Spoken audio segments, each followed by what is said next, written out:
English vocab book word power made easy का हमने already 5 session अपने चैनल पे कंप्लीट कर लिया है। आज हम सेशन 6 पढ़ने जा रहे हैं। सेशन 6 है, इसमें कुछ पहले के भी वर्ड्स रिलेटेड आएंगे, कुछ न्यू वर्ड्स भी आएंगे। तो हम अपने ये रहे हमारे कुछ वर्ड जिसको हम पहले प्रोनाउंस कर ले रहे हैं, फिर हम इसके बारे में एक्सरसाइज करेंगे। ठीक है, पहला वर्ड है orthopaedics, orthopaedic, orthodontics, orthodontist, orthodontic, cardiology, cardiological, cardiac, cardiogram, cardiograph. तो मैंने प्रोनाउंस कर लिया। इसी से रिलेटेड एक्सरसाइज है जो हम पीछे अटेंड करेंगे। अब हमारा सेकंड जो है उसको हम प्रोनाउंस कर रहे हैं, न्यूरोलॉजी। फिर आएगा न्यूरोलॉजिकल, फिर neuralgia, neuritis, neuritis, neurosis, neurotic, साइकोसिस, psychotic, psychiatry, psychiatric, geriatrics, geriatrician, geriatric. तो ये रही हमारी एक्सरसाइज। जितना वर्ड हमने पीछे प्रोनाउंस किया है उसी से रिलेटेड वर्ड को हम अभी एक्सरसाइज करने वाले हैं।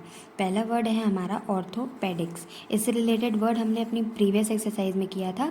ऑर्थोपेडिक्स वो डॉक्टर होता है जो बोन से रिलेटेड चीज़ों को पढ़ता है। इसमें भी वही दिया हुआ है। इसका हमारा फर्स्ट चला जाएगा ट्रीटमेंट ऑफ स्केलेटन, स्केलेटन डिफॉर्माइटिस। ठीक है, डिफॉर्माइटिस। तो स्केलेटन या बोन से रिलेटेड जो चीज़ें होंगी पढ़ेगा वो ऑर्थोपेडिक्स होगा।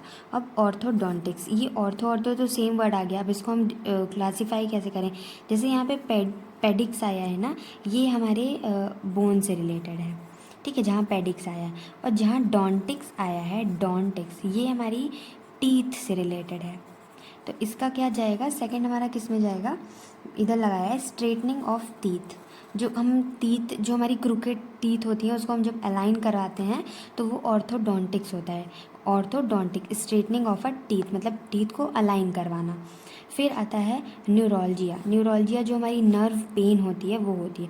न्यूरो से रिलेटेड जो भी चीज़ें आता है उसका मतलब होता है नर्व, नर्व से रिलेटेड। तो न्यूरोलजिया हमारा किस में जाएगा? इसमें, नर्व पेन।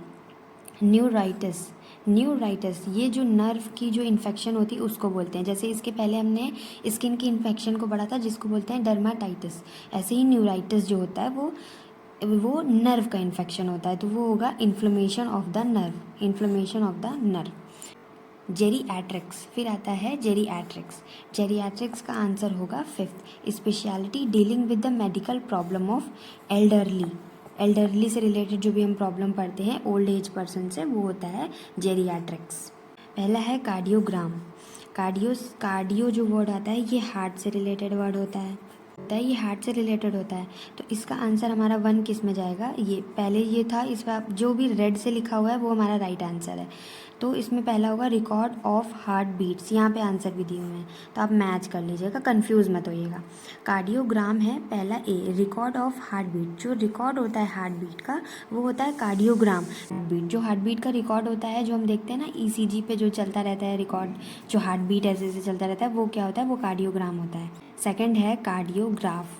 कार्डियो फिर हार्ट आ गया, और ग्राफ, कार्डियोग्राफ का मतलब होता है instrument for recording heart beat. जो हार्ट बीट का रिकॉर्ड होता है वो कार्डियोग्राम होता है, लेकिन हम जिस इंस्ट्रूमेंट से उसको रिकॉर्ड करते हैं उसको हम बोलते हैं कार्डियोग्राफ। न्यूरोसिस, न्यूरोसिस का हमारा जाएगा emotional disturbance. Emotional disturbance, neurosis जहाँ भी न्यूरो आ गया मैंने बताया था वो नर्व से रिलेटेड होगा। ठीक है, और नर्व से रिलेटेड जैसे भी कोई डिस्टर्बेंस, वो नर्व से रिलेटेड ही प्रॉब्लम जब हमारे इमोशनल डिस्टर्बेंस क्रिएट करती है तो इस वजह से वो न्यूरोसिस होता है। फिर साइकोसिस, साइकोसिस ये हमारे किससे रिलेटेड होता है? फोर्थ का है मेंटल अनबैलेंस। इन दोनों में डिफरेंस है, ये जो हमारी ये नर्व से रिलेटेड आ जाता है, और साइकोसिस जो है ये मेंटल अनबैलेंस। जैसे कभी हम हैप्पी, कभी सैड, कभी चिड़चिड़ापन हो रहा है, कभी ऐसे, तो वो जो मल्टीपल मूड्स होते हैं वो होता है हमारा साइकोसिस में।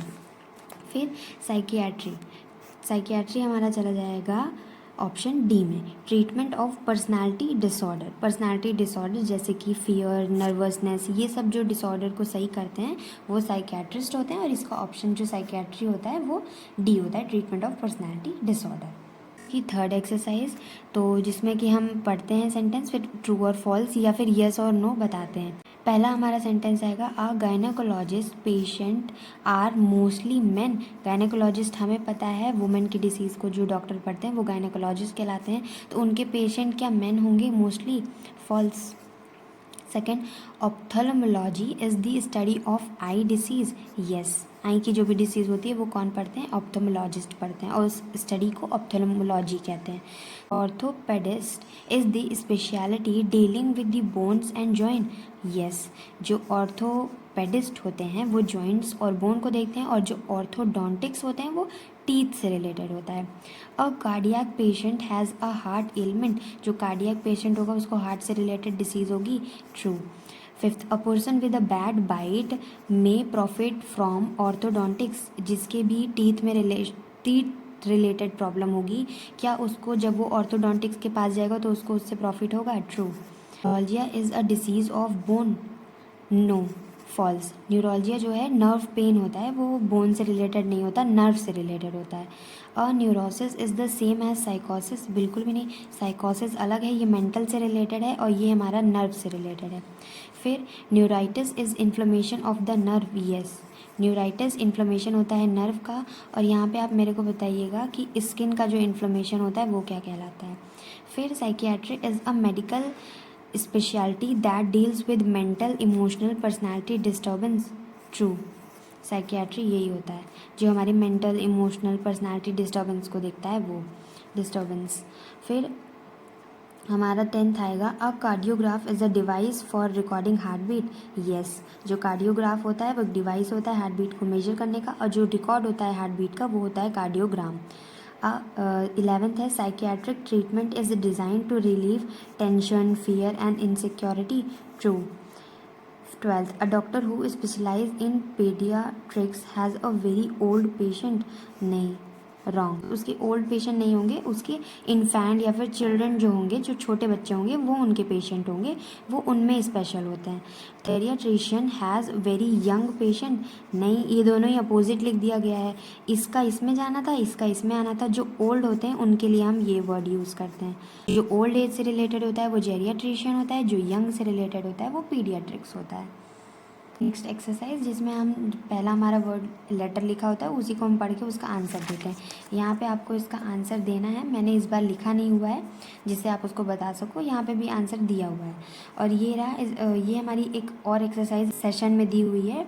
उसमें क्या हुआ है कि सेंटेंस दिया हुआ है, फिर आपको बताना है 3 ऑप्शन में से। जैसे पहला है स्पेशलिस्ट इन फीमेल एलिमेंट्स, वो कौन होगा? ऑब्स्टेट्रिशियन, गायनेकोलॉजिस्ट या डर्मेटोलॉजिस्ट? वो होगा गायनेकोलॉजिस्ट। ऐसे ही आपको पढ़ना है, इसका भी आंसर बताना है, इसका भी आंसर बताना है, कमेंट करना है या फिर खुद रिवाइज करना है, तो उससे वर्ड क्लियर हो जाएगा। बस, thank you for watching the video.